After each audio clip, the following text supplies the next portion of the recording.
Today for your asynchronous task, you're going to be learning about characters. And we've been talking this week so far about examining characters' traits, maybe looking at the things they say, the things they do, and what does that tell us about the character.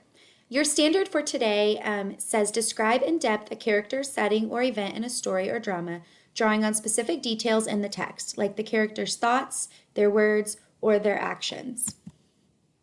Your learning target for this entire week is that students will consider how their character impacts the story they are reading.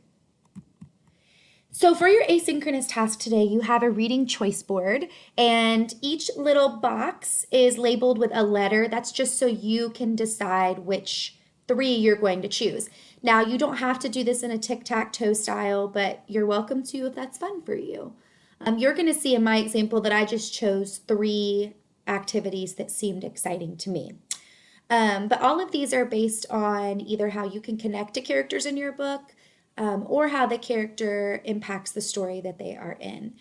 For this task, you're going to see that the reading choice board is attached as an attachment below the assignment. And in order to show your answer to these tasks, you need to make sure you're hitting the Add Edit Response button. It's going to pop up a text box where you can type in your answers.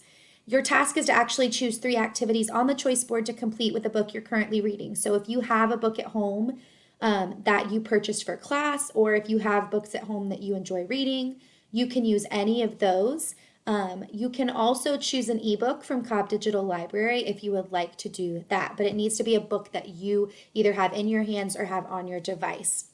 Once you have chosen your three activities and responded to them in the Add Edit Response button, you will hit Save Response, and then you will hit Submit Response, and that's how I know that you are done with this task.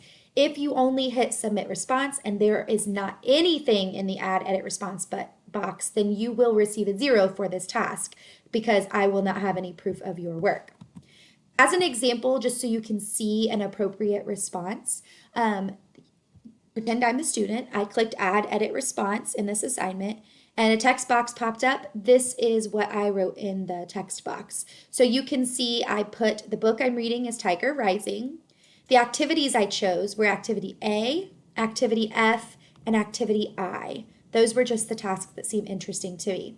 So for Activity A, which says make a prediction based on what you read, I said, Activity A.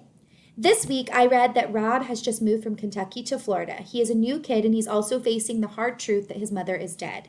He's bullied by some kids on the bus, and he doesn't react to them. He holds it all in. At the beginning of the book, he finds a tiger, and I feel like the tiger is going to teach him to be wild and face some of these really sad things in his life. For Activity F, it says, what character is most important to your story and why? Now, I've only read one chapter of the book so far, so my response here isn't going to be super long. For Activity F, I said, I am thinking Rob is the most important character because he is the main character, and we are learning a lot about his life. He has a lot of sad things that have happened in his life, and I want to know more about how he will deal with those issues. And finally, my third activity is Activity I, which if you look at the choice board says, what is something new that you learned from your text this week? And again, I've only read one chapter, but here's what I said. Something new that I learned this week is that it's okay to create characters in books who are very realistic. Rob has faced the death of his own mom, and that's really sad, but it also makes me think of kids who may have experienced the same thing. Okay, that is your task for this asynchronous day of reading. You will hit the Add Edit Response button, type in your responses to those activities, and submit response. That is how your teacher knows that you completed this task. Good luck!